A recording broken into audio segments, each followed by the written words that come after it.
Hello my loyal companions, welcome back to the channel. Now flanking is one of the things I enjoy most in Rogue Company. As someone who played a lot of Lancer back in the early stages of this game, it's kind of in my blood to look for that sort of positioning and openings within a fight. In this video I'm going to give you some do's and don'ts to help improve your flanking and open up more opportunities for both yourself and your team within your demolition games. If you do go on to enjoy the video or you appreciate the educational content coming out of this channel, make sure you drop a like and subscribe. For now though, let's get into it.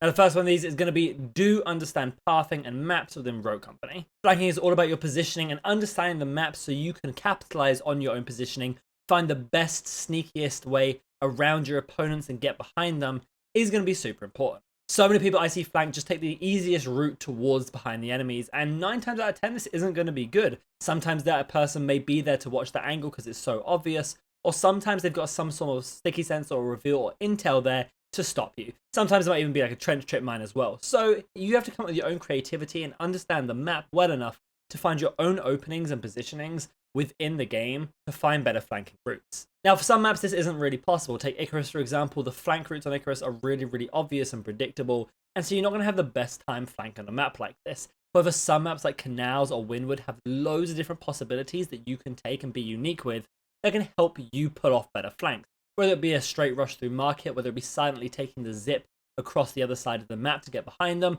Sometimes these flanks take you across the entire backside of the spawn. As long as your teammates aren't dying instantly, you can pull off some amazing flanks because no one expects you to come from their own spawn. However, you are going to have to be creative. You are going to have to understand these maps and understand the different pathing routes within Rogue Company to pull off your flanks more effectively. However, that brings me on to our first don't, and this is going to be don't be predictable. So many people who flank are so predictable in their flanks. You'll see me basically in most games when I know there's a Lancer on the enemy team. I'll say, it's fine, Lancer's going to do this play or she's going to do this play. It's one of the two. I know where she'll be, I'll watch for her and I'll get the kill. And most of the time, I will. Because people flank so predictably, they go down the same pathing routes that everybody else does, and they don't be unique with what they're doing. Or, even worse, they flank the same route every single round, and at that point, you're just going to watch for them and kill them. So it's up to you to not be predictable in your flanking. This not only means finding those different routes that I was talking about in the first one, but also not flanking every round. Just because you're a Lancer or you're somebody with padded steps Stalker doesn't mean you have to flank. You can play with the team for a couple rounds. You can use that Lancer ability to get to a power position quicker than your enemies and take over, rather than flanking and being predictable every single round. And that's definitely something I would say. You'll see I don't often flank every single round in every single game when I play a flanking rogue or someone I wish to flank with. I'll be kind of open with it. I'll move, I'll look at what's happening on the map, and I'll make a decision based off of that information. So guys, please do not be predictable with your flanks. Please try and add some uniqueness in with what you're doing and change it up a bit. Do not do the same pathing route every single time. You will get seen out and you will just become a free kill. A really important part of this though is going to be our third one, and that is going to be do gather information. Gathering information as somebody who's looking to flank is everything. It is what separates good and bad players, particularly somebody like Lancer who is known for her flanks.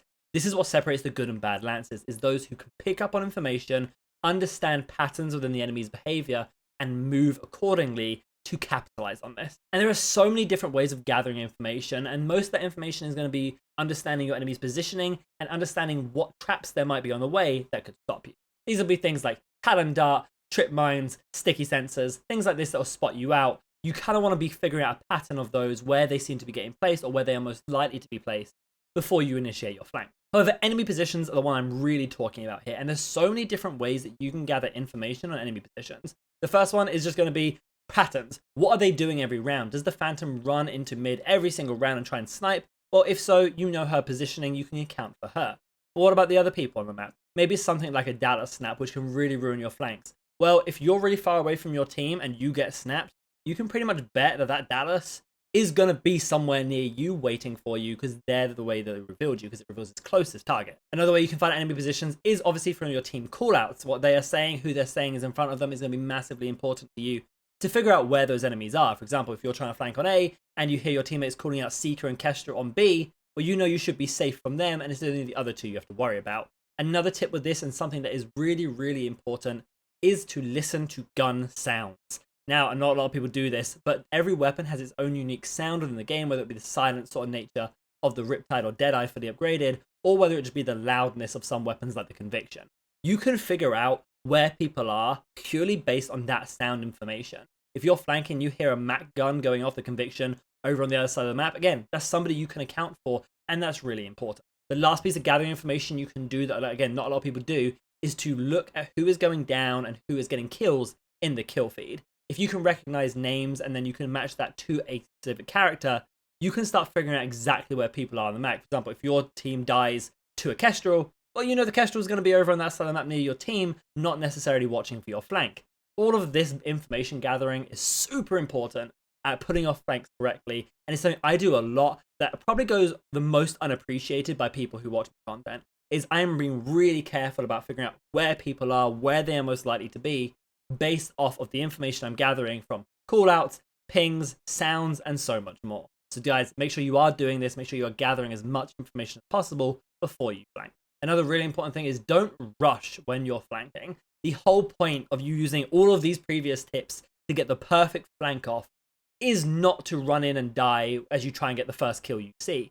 Sometimes when you have this great positioning and you've got yourself behind the enemies, you can take that extra step just to gather even more information and make the right pick at the right time. Sometimes when you see an enemy run in front of you that don't know you're there because you're flanking, it's not the best decision to shoot them. Maybe you want to wait for their teammates who are coming behind them to keep going past. Of course, this has its risk and rewards, but that's the whole point of flanking. Another sort of thing with the don't rush mentality is don't instantly go for the flank. Again, this is obviously really predictable, and in Demolition, you tend to have the enemy team split up very often around stages of the map. Of course, it can work in some situations, and that is where your predictability and uniqueness will have to come in. But for the most part, don't headstrong go for every single flank. Don't make it the priority. Look for opportunities, look for time to gather that information and make the best flank possible. And again, don't rush it there at the end. When you've made this great play, don't ruin it in the final moment. And the last tip for this video may seem a bit contrary, but it is do take risks. Flanking is all about high risk, high reward, out positioning the enemies, out reading the situation, and getting into a clutch position to get a pick or completely open up a side of the map for your team. Flanking is really, really important for good players, especially on these rogues such as Kestrel and Dadus and Lancer, and even Talon or Glitch. They can really pull off amazing flanks with their silent padded steps.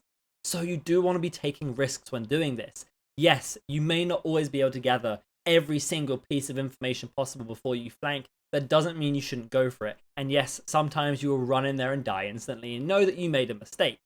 But that isn't a necessary deterrent to stop you making these plays, because making plays in a game like Rogue Company is what's going to separate you from being an okay player, being a great player who's carrying your team. So don't be afraid to take those risks. Don't be afraid to make plays within your games. Just be aware that doing the same play over and over again when it isn't working is probably still going to not work. So be adaptable, gather that information, and fall back to the previous tips to help you make those flanks a little bit more educated. But more than anything, don't just say, I'm not flanking ever again because they killed me once.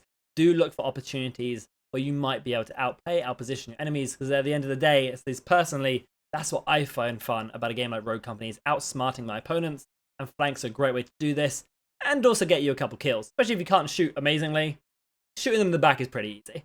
Okay then guys, that takes us to the end of the video, and if you did enjoy, make sure you leave a like, subscribe to the channel. You can also follow me on twitch.tv/RADTHARGAMING, see live gameplay commentaries. I also have a second channel and an Instagram and a TikTok, all linked in the description below. For now though guys, I hope you have a fantastic day, and as always, remember, be loyal, be brave, be relentless, and I'll catch you in the next video.